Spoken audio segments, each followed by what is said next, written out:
Okay, now I'm 200 episode in to the lift show, and I'm gonna testify. I'm gonna testify how I got here, man.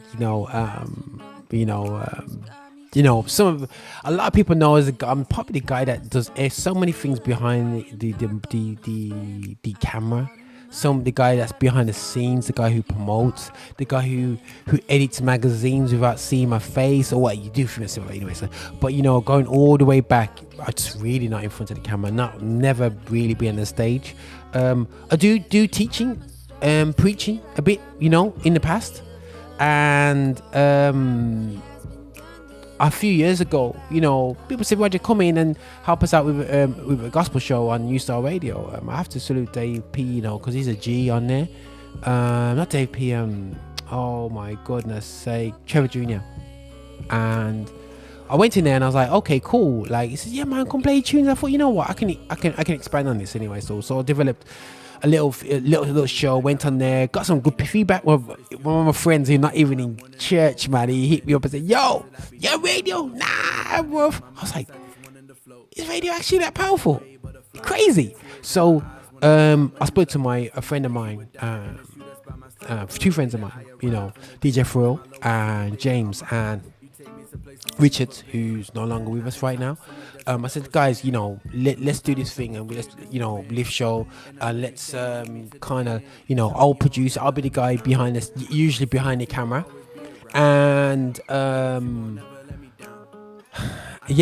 behind the camera, and I was the guy, I remember doing a few things down at New Star Radio, and doing a few shows. James came in, and all of a sudden, from the beginning stage, James wasn't well, and unfortunately we found out later it was he's fighting cancer, man. That's a crazy one, we just started this journey, and me and Phil said, what, still, the facilities are not what we wanted, is more for audio. We need to go and escape of YouTube. So we got the youngsters at the studio to convert one of our areas into a redecorate and convert it into a space to do how can I say, a kind of like like a online studio.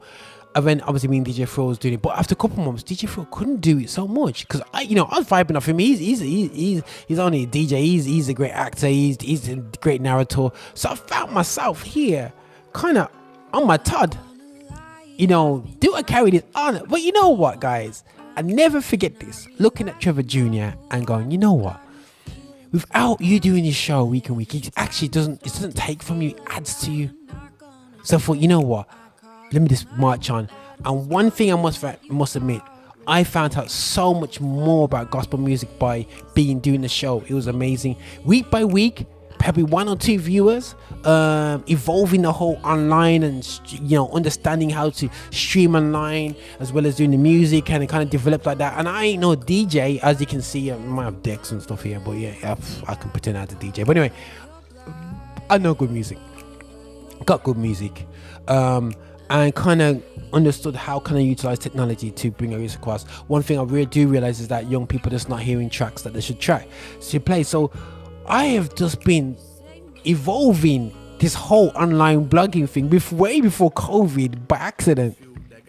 Then bumped into Proclaimer, Shared Visions, and a few other people, and like, if it kind of, I wouldn't say the lift show was the beginning because we both come from different perspectives. You had Soul Cure, and you had me just doing a lift show, and different things I was doing with GL, more digital, more visual, and we just combined both our skill sets together to really do a bigger work with some great people around the country. But going back to the lift show side, to be 200 episodes, I just remember building this into my weekly practice. It's hard work, and what I would say, guys, stop expecting these things to work and blow up after 5 episodes. If it does, good on you. You know what I mean? But especially when you talk sense and you do good, it probably doesn't.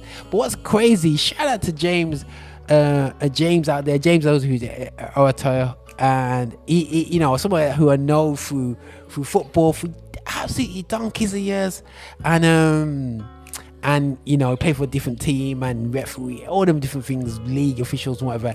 And he'll hit me up, man, and I've got, you actually listen to the show, you know, and a number of people actually listen to the show. I was like crazy. I was really encouraged, you know. I have to say they really encouraged me, you know, to keep on doing what I'm doing, you know. But to get to 200 episodes, I could just nothing but give God the glory, you know what I'm saying, 100, because what it was, the intention was for me to just produce, and I end up producing and being in front of the camera and everything like that still, yeah, which is real cool. And it's really just developed me as a person. I probably don't speak as eloquent as my wife, you know what I'm saying, because she does a really cool podcast, Diary of a Kidney Warrior. But this is how it really helped me, bless me, evolve me for a time to be able to do the Roger Van Marino show, enable me to be able to do the Ed show. And it's really brought out my love for music, and also my love for truth, my love for gospel truth, you know what I mean, my love for conversation, real talk. One of my interviews on my Lift show, my techniques are all developed on the Lift show. Everything you see me do now was all developed on this very show, the Lift show. You know what I'm saying? So I just give God thanks for this opportunity. You know what I'm saying? Because you know what, still, yeah, I just I got to learn so much through doing the show, and I encourage everyone, do what you're doing and don't expect things to blossom overnight. Crazy, man. But this is Roger here on the Finished Extra, celebrating gospel music of black origin on my Lift show. God bless you.